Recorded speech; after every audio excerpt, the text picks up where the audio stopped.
కుటుంబమే ఉన్నను కూటికే కరువై వేషగా నిలిచిన రాహాబును చూడుము. అడుగడుగున అవమానాలే గుండెలో గాయాలై అవసరానికే ఆట బొమ్మగా మిగిలెనా. చూచుచున్న దేవుడే చులకనగా చూచెనా, ఘోర పాపి వంటూ విడచిపోలేదుగా.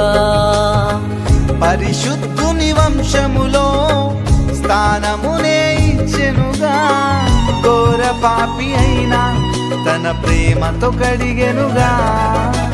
నమ్ముట నీ వలనైతే సమస్తము సాధ్యమేగా, చితికిన నీ స్థితిలో చిరునవ్వుతో నింపునుగా.